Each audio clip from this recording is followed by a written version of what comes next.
Добрый день. Сегодня мы поговорим о проблеме, которая, как оказалось, волнует многих. Плавность вывода видео на экран. Для проверки боксов я решил сделать собственные шаблонные ролики с разным битрейтом и с разным разрешением. Тесты проводились при следующих условиях. Все, кроме Fire TV, проигрывали файл по сети. Это гигабитный канал, NAS, на котором находились файлы. Скорость считывания файлов по сети 112 мегабайт, то есть ограничений со стороны сети не было. Для Fire TV пришлось копировать файлы на локальный ее диск, так как в пике некоторые ролики могли брать и 240 мегабит. Один со средним битрейтом 160 мегабит легко при переходе с простого момента на сложный кушал и до 400 мегабит в пике. На боксах выставлял разрешение 4К и 24 кадра. Почему 24 кадра в секунду, а не 60 кадров? Так как кино мы смотрим именно в этом режиме, ну либо в режиме 23976. Уже в процессе теста столкнулся с проблемой, что Fire TV Stick 4K не поддерживает 24 кадра, а умеет только американский стандарт 23976. Но с учетом, что 24 кадра распространено на дисках значительно меньше, чем 23976, то эту проблему можно считать малозначительной. Так как даже если мы выводим видео 24 кадра на боксе, у которого есть только 23976, то проблема проявит себя один раз каждые 41 секунду в видео в виде выпадения одного кадра. Заметить это практически невозможно на реальном киноматериале. Но для точности теста я сделал дополнительный ролик с частотой 23976, чтобы проверить Fire TV в его нативном выводе. Тест сделал спецфайлами, которые кодировал в два прохода, чтобы битрейт был более резкий, и дополнительно в самом видео есть вставка со спокойным элементом, через несколько секунд каждых, чтобы понять, хватает ли сил боксам, чтобы резко принять и обработать очень большой поток. Специально добавил в файл видео много случайного цветового шума, чтобы декодеру было сложнее и был больше битрейт. Анализ делал, покадрово просматривая каждую запись и отмечая дефекты. То есть есть сначала спокойный момент, и потом резко много движения, опять спокойный момент, опять резко много движения. То есть, если вот видите, внизу слева отображается текущий битрейт. То есть, вот там 140, 180. И второй тип файла – это с еще более резким увеличением и уменьшением битрейта. То есть, здесь идет просто через черный экран. И потом резко максимум. Потом опять затихает, и опять резко максимум. Это как раз делал для того, чтобы понять, способен ли бокс принять резко большой битрейт. Например, если это какое-то динамичное видео, по спецификациям для Blu-ray диска с Full HD разрешенный битрейт это 48 мегабит. Как вы понимаете, с этим ни у одного бокса проблем не возникло. Кадры вывели все верно и без пропусков и заеданий. Далее нестандартный 1080p, но разрешенный по стандартам сжатия это 1080p, профиль 5.1 и битрейт 120 мегабит. С ним тоже проблем не возникло, все легко его прошли, кроме как Yugus X2 при запуске на первой секунде пропустил 2 кадра. Видимо, так у него работает буфер. Это не критично. Следующим был файл 4К 10 бит, профиль 5.1, 120 мегабит. По спецификации Ultra HD это разрешенный битрейт на дисках 100 гигабайт. То есть вполне допустимый и стандартный. Хотя я пока не встречал на реальном киноматериале такого битрейта. Но мы же проверяем максимум возможностей, так сказать, про запас. Проблем с этим файлом также не возникло ни одного бокса. Далее файл с битрейтом немного выше, 126 мегабит, но с более резкими переходами между медленными и быстрыми местами.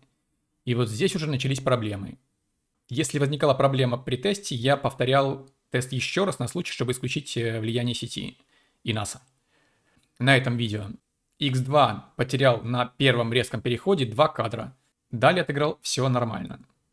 Дюна первый раз проиграла файл, а второй раз ушла в перезагрузку. Кстати, Дюна это единственный мой бокс, который редко, но может перезагрузиться при запуске видео, причем вполне стандартного. Либо наоборот, когда видео останавливаешь, он тоже перезагружается. Причем это было и на стабильной прошивке, и сейчас на альфа.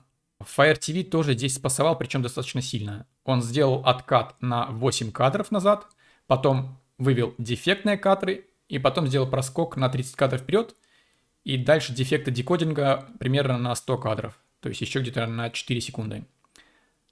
В нативном режиме с видео с частотой 23976 он немного быстрее отправился, сделал откат на те же 8 кадров и потом 50 кадров дефектных вывел. Далее уже хорошо играл. Но в целом этот файл, в котором есть пики до 240 мегабит, можно сказать, не считается показательным, так как я сомневаюсь, что вы когда-то встретите такое видео в реальной жизни. Shield и Apple прошли этот файл с 120 мегабитами без проблем. Ну и последний я провел дикий тест, как сказать, просто чтобы посмотреть, на что способны боксы. Это файл 4К 10 бит с Level 5.2 с средним битрейтом 165 мегабит. Такое на дисках точно не бывает, но в принципе это все еще по стандартам сжатия HEVC для 4К видео. На нем спасовали все, кроме Apple TV.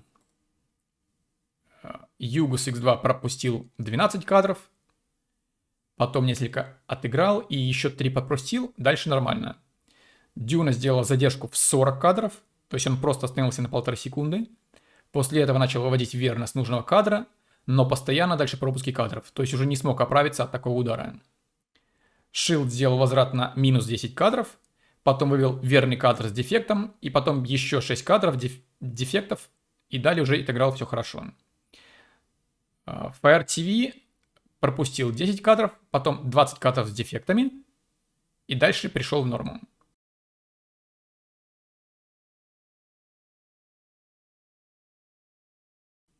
Ну, а Apple TV как будто даже не заметил, что что-то такое было сложное. Просто играл этот файл, как будто там ничего такого нет. Хотя на минуточку пиковый битрейт там в начале идет, если верить MPC, до 400 мегабит. То есть запас мощности в нем, конечно, невероятный. Я скажу больше, смотрите, что умеет это чудо инженерной мысли. Вот смотрите, что он может. Это ролик в формате AV1 с битрейтом 22 мегабита в 4К. Аппаратной поддержки у Apple TV, напомню, для кодека AV1 нету. Но он вот без проблем, без никаких пропусков играет. Мало того, он даже умудряется взяться за 8К 60,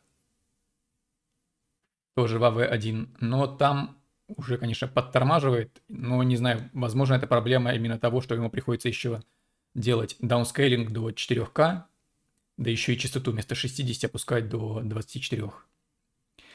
Но, тем не менее, обычный 4К AV1, даже не имея поддержки аппаратной ускорения этого кодека, он играет совершенно без проблем.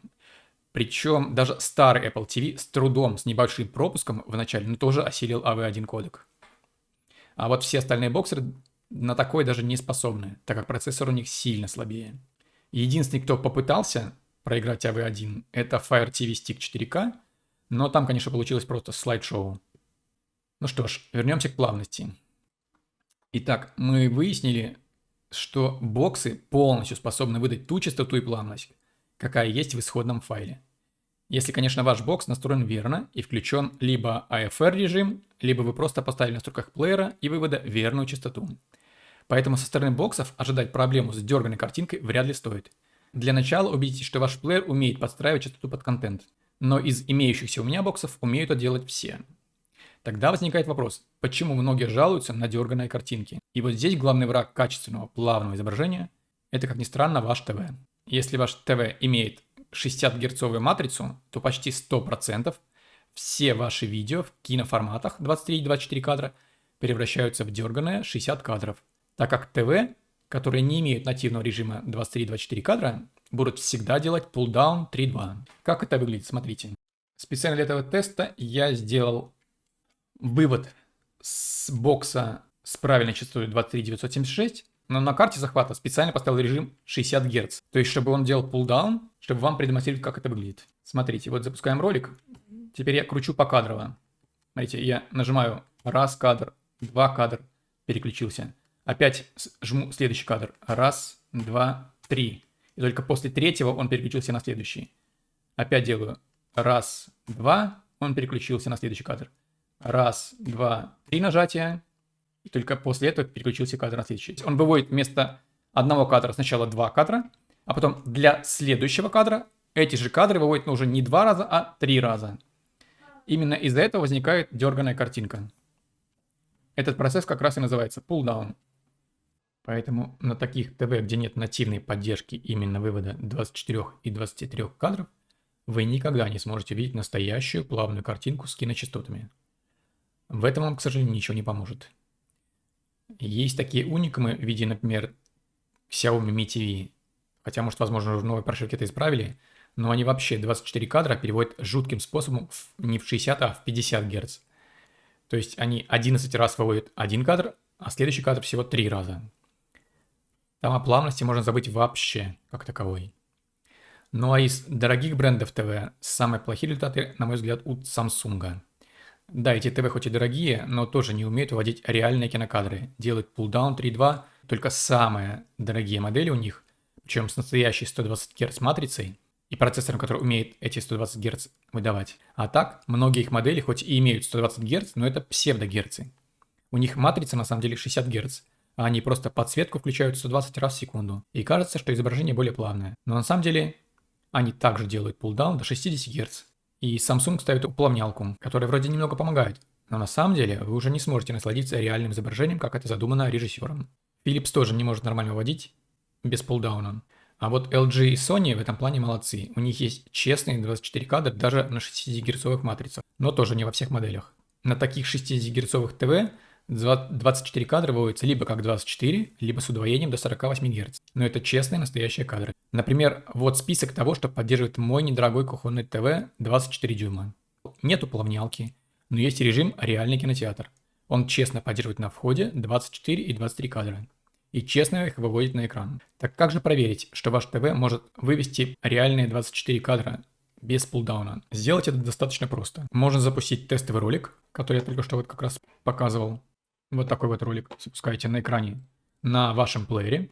И берете фотоаппарат, можно смартфон, ставите его в режим Pro, или как он у вас, возможно, у вас называется, и включаете выдержку 1 секунда. ISO ставите как можно ниже, иначе сильно пересветит экран и ничего не увидите. А лучше это делать на штативе, но можно и так удержать. Соответственно, запускаем ролик 23976 или 24 кадра и фотографируйте ваш ТВ. Если ваш ТВ выводит честно, то вы видите равномерную полоску, как сейчас показано на экране. А вот если нет, то будет видно, что разная яркость у полосок. Соответственно, далее пытайтесь настройками менять в вашем ТВ параметры. Например, найдите параметр реальный кинотеатр или еще какой-то параметр, где написано слово 24 кадра или кино, что-то в этом роде. Включайте и проверяйте еще раз. Отключайте плавнялку, если она есть, и тоже пробуйте. Соответственно, если получится, как на этом фото, то вам улыбнулась удача, и ваш ТВ поддерживает нативно вывод 24 кадров. Если нет, то, к сожалению, ваш ТВ всегда будет делать пулдаун. Да, еще такая особенность. Например, ТВ от LG умеют делать хитрый трюк. Даже если подать на вход неверный сигнал с плеера, то есть если на плеере нет AFR, и он выводит вместо 24 Гц пулдаун 60, то ТВ при включенном параметре реальный кинотеатр делает обратную операцию. То есть он убирает эти неверные кадры и выводит уже получившиеся честные 24 кадра на свой экран. Вот почему выбор правильного ТВ решает большую часть проблемы с плавностью. Второе, что может помешать на 120 герцовых ТВ, это уплавнялка. Например, на телевизорах LG дорогих, если ее включить, но поставить на 0, то на самом деле она не отключится. Будет и уплавнялка не будет работать, и в то же время будет делаться пулдаун 60 Гц. А вот если поставить значение 2,3 для деджадера, то будет уже работать 120 Гц вывод нативно. А вот если поставить 4 и выше, то уже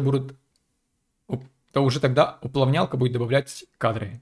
А второй вариант – это полностью отключить уплавнялку и включить параметр реальный кинотеатр. По телевизорам Sony также, если отключить уплавнялку, вы получите честные 24 кадра. Но даже если у вас все совпадет, то есть экран умеет 24 кадра выводить и плеер выдает 24 кадра, остается самая главная и последняя проблема реальной, настоящей, четкой и плавной картинки. Это, к сожалению, сам принцип, по которому сейчас работают экраны ТВ, будь то LED или OLED. Но это большая тема и не для этого ролика. Итог, к чему мы пришли? Правильно настроенный ТВ-бокс выдает верное изображение с правильной частотой. И различий между боксами при выводе видео с нормальным реальным битрейтом, который существует на сегодня, нету. Все они способны вывести верные и правильные кадры. Все остальное – это заслуга или, наоборот, недостаток вашего телевизора. Ну что ж, на этом все. Всем спасибо за просмотр.